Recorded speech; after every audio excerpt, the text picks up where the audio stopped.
Hello everybody, welcome to my channel mind booster. तो guys last video में हमने start किया था क्लासिकल लिबरलिज्म और इस वीडियो में हम आगे के टॉपिक्स को कवर करेंगे। ओके, सो गाइस स्टार्ट करते हैं। Ideology of classical liberalism, views about man, society, economy and state. Okay, so classical liberalism is called by different names like negative liberalism, individualistic liberalism, laissez-faire liberalism, free market liberalism। तो guys classical liberalism के बहुत सारे नाम हैं, जैसे कि negative liberalism, individualistic liberalism, laissez-faire, free market, internal, original etcetera. So the modern period began with the 16th century. During this period, again the socio-economic, political and cultural system of the medieval period, Renaissance and Reformation movement emerged. Scientific and technological advances took place. A new economic class. तो जैसे कि 16th century start हुई तो उसके बाद कैसा जो new period start हो गया, renaissance, reformation, then technological advancement, scientific advancement, सारा जो चीज़ें स्टार्ट हो गई तो उसे हम क्या बोलते हैं, कैपिटलिस्ट क्लास बोलते हैं। ओके, कि कैपिटलिस्ट स्टार्ट हुआ है। In the political sphere instead of feudal state, new nation state emerge and changes way seen in all sphere of social system. तो सिर्फ पर्टिकुलर चीज़ों में नहीं, पूरे जो स्पीयर में है, सोशल सिस्टम में चेंजेस हमें दिखाई देने लगे। In such an atmosphere, a new philosophy that of classical liberalism emerge, which found expression in the writing of various thinker. तो इससे क्या हुआ, जो क्लासिकल लिबरलिज्म है वो इमर्ज हुआ।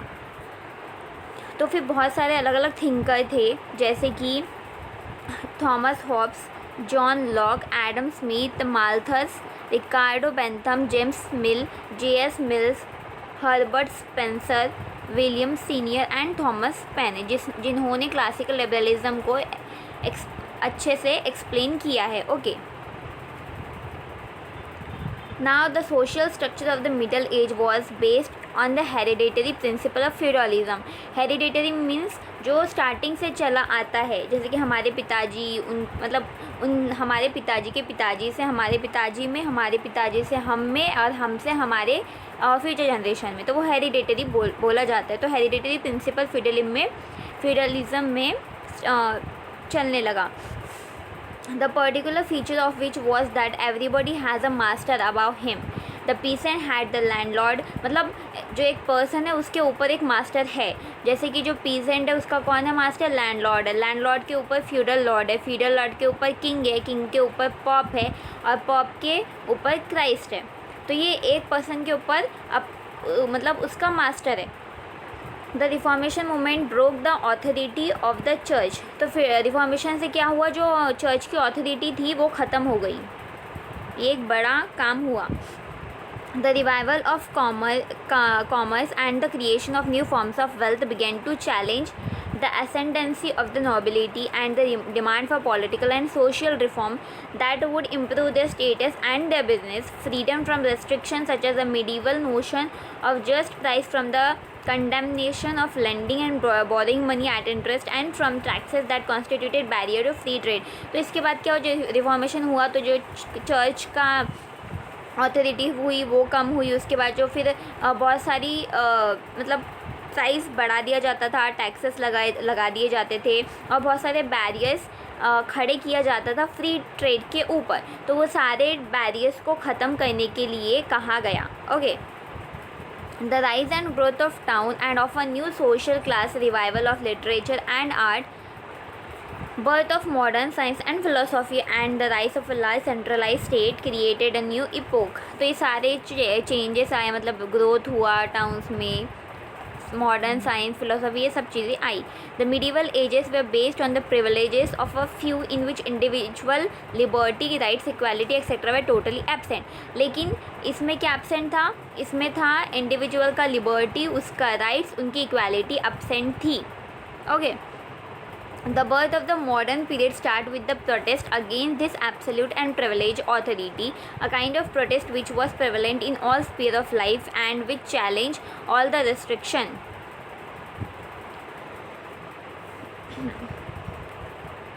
and emphasize the autonomy of the individual, his liberty and his rationality. तो ये चीज़ों को अपोज करने के लिए क्या वो प्रोटेस्ट हुई, जैसे कि इंडिविजुअल की लिबर्टी, इक्वालिटी, राइट्स को एक मतलब एब्सेंट रखा जा रहा था, उनको इम्पोर्टेंस नहीं दी जा रही थी। तो इस चीज़ों को हमें हमारे राइट्स, लिबर्टी मिलनी चाहिए, इसलिए क्या हो रहा था, प्रोटेस्ट हो रहा था। Okay, the protest expressed the landlord had the protest expressed itself in the form of secularism against the religious fundamentalism, free market capitalism, the field of economics, a government based upon consent in the field of politics, and individualism and humanism in the field of sociology. Then liberalism is associated with those progressive ideas which accompanied the gradual breakdown of traditional social hierarchies. Historically, it was a modernizing force. It was opposed to what was traditional and feudal, and friendly to the new emerging social order of bourgeois society. And okay, moving forward, इसमें इतना detail नहीं दिया है, वही चीज़ें जो free trade के लिए बहुत सारी चीज़ें होती है, जो लिबर्टी है हमारी liberty, then it was liberty from and not liberty to. तो वो कैसी लिबर्टी चाहिए हमें, लिबर्टी चाहिए कुछ मतलब इंस्टीट्यूशन से, गवर्नमेंट से, ये सारी चीज़ें, लिबर्टी टू नहीं चाहिए। Hobbes describe it as a silence of law, और हॉब्स ने क्या कहा, हॉब्स ने कहा silence of law. Berlin define it as a absence of caution, Berlin ने कहा absence of caution, caution means मनमानी। Milton Friedman termed it as absence of caution of man by state, society of his fellow man. Flu defined it as absence of social and legal constraint. तो guys आप ये देख रहे हैं यहाँ पे जो हॉब्स है, देन मिल्टन है, जो अलग अलग है वो अपना अपना डेफिनेशन दे रहे हैं regarding it. Self ownership, then ये सारी है, आप पढ़ लीजिए, आपको समझ में आ जाएंगे, और आपको ये याद रखना पड़ेगा कि किसने क्या डेफिनेशन दी है। Then, since the individual was taken as a unit and the single human being as a natural unit, classical liberalism viewed society not as a natural but an artificial institution. तो जो classical liberalism ने individual को क्या मतलब society को क्या कहा, natural नहीं लिया, इससे सिर्फ आर्टिफिशियल इंस्टीट्यूशन कहा। क्या कहा, artificial institution. It was seen as being composed of atom like autonomous individual with will and interest peculiar to themselves. Society was an artificial institution meant to serve certain interest of the individual. It was an aggregate of individual, a collection, a crowd where each was pursuing his own self interest.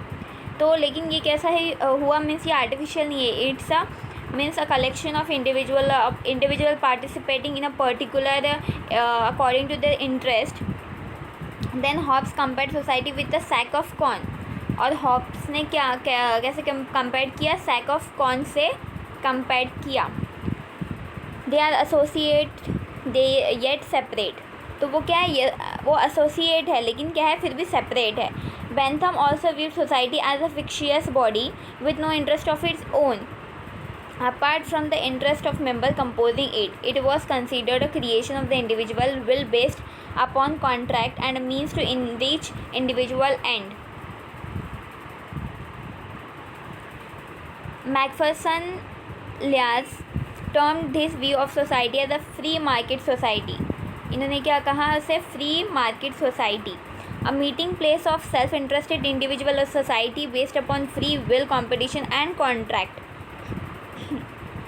तो मतलब ये particular individual का self interest आता है, then उसका free will, उसका competition आता है, उसका एक कॉन्ट्रैक्ट आता है। मतलब एक इंडिविजुअल है, उसका कंपटीशन हर एक इंडिविजुअल से होगा, ना कि वो एक ग्रुप में चल सकता है, क्योंकि वो ग्रुप में एक पर्टिकुलर लेवल तक चलेगा लेकिन उसके बाद उसे खुद ही आगे बढ़ना होता है। तो वो एक ग्रुप के साथ सबके साथ एक झुंड में सिर्फ एक लिमिट तक चल सकता है, हमेशा नहीं। Okay, A good society was that which guaranteed the liberty of the individual to maximize the self and its freedom of action. Society was a means with individual as an end. It has no necessary unity, no separate interest and existence of its own apart from the individual interest. It was a free और open society. तो society को कैसे रहना चाहिए? Free और open रहना चाहिए. The economic theory of classical liberalism found expression in a new science of political economy, originated in France by a group of thinkers who were known as physiocrats. It found classical expression in Adam Smith's Wealth of Nations. Like political liberalism, the new science of economics related the aspiration and the way of life of the merchant and the manufacturing middle class. तो जो book है Adam Smith की wealth of nation, तो इसमें बताया गया है इसके बारे में, क्लासिकल लिबरलिज्म के बारे में. और ये कहाँ पे, जो फ्रांस है यहाँ पे ओरिजिनेट हुआ है. कुछ ग्रुप ऑफ थिंकर्स है, उन्होंने, जिसे कहा जाता है फिजियोक्रेट्स, उन्होंने क्लासिकल एक्सप्रेशन को फाइंड किया है. Okay. In essence, it advocated economic freedom, especially freedom from government regulation, fostered by mercantilist theory. Physiocracy, which means rule of nature, was described as a science of the natural order. The physiocrats believe that all social relations into which men enter, far from being haphazard, are admirably regulated and controlled. They are self-evident law. They are the rules of justice, of morality, of conduct, useful to all and to each. तो means कैसा, हमको government के उनसे liberty, government की जो authorisation है, government की जो इंस्टीट्यूशन है, उनसे गवर्नमेंट की जो रेगुलेशन है, उनसे लिबर्टी चाहिए, उनसे फ्रीडम चाहिए. ओके. देन ये नेचुरल चीज़ें आती है जो फिजियोक्रेसी है, उन्होंने कहा है कि रूल ऑफ नेचर है, then science of natural order है, ये सारी चीज़ें उन्होंने बताई गई है.